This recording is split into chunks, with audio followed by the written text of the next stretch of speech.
ભાવનગરમાં ઈ-પીએમ બસનો ફરી કારનામો, સિટી બસ કે રેસિંગ બસ? ભાવનગર શહેરમાં થોડા દિવસ પહેલાં જ લોકોની સુવિધા માટે નવી ચમચમતી ઈ-પીએમ સિટી બસ સેવા શરૂ થઈ છે. પણ લાગે છે કે બસ સેવા શરૂ થતાં પહેલાં ડ્રાઈવરોને ધીમે ચલાવવાની ટ્રેનિંગ આપવી ભૂલી ગયા. આજે ગંગાજળિયા તળાવ વિસ્તારમાં એક સિટી બસના ચાલકે એવી સ્ટાઇલમાં બસ દોડાવી કે જાણે રેસમાં ભાગ લેવા નીકળી હોય.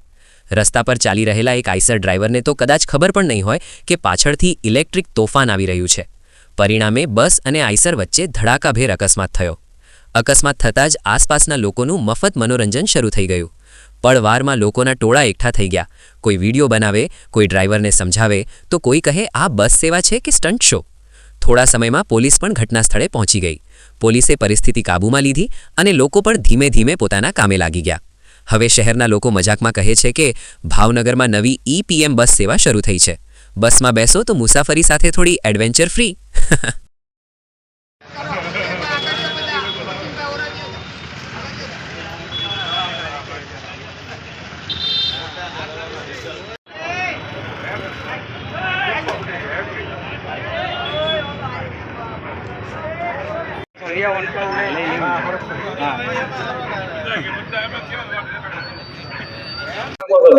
આઈસર અત્યારે હું આમથી આવતો હતો, આ બસ વાળા ઇન્ડિકેટર હાથો વગર એમના વાળી લીધી સીધી ઢાળમાં.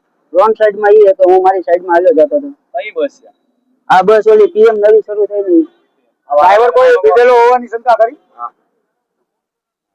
આગળ આવી રીતના બધું ભેગડા હોય. આ બે બેદરકારી છે ને, આ ઇન્ડિકેટર હાથો વગર વાળી લઈને શું કરે? રોંગ સાઈડમાં તો આવતા હતા. તમારે શું માંગ છે અત્યારે? અમારો વાંક જ નથી ને. બહેનો કઈ જગ્યાએ? અહીંયા આપણે ગંગાજળિયા તળાવમાં. આપની શું માંગ છે અત્યારે? મારે બે ગાડીમાં 2 લાખનો ખર્ચો છે. મારી ગાડીમાં ખર્ચો છે અત્યારે. અત્યારે આ તમે દેખાવો ઠાઠામાં એ ખાલી દીધી છે મારી.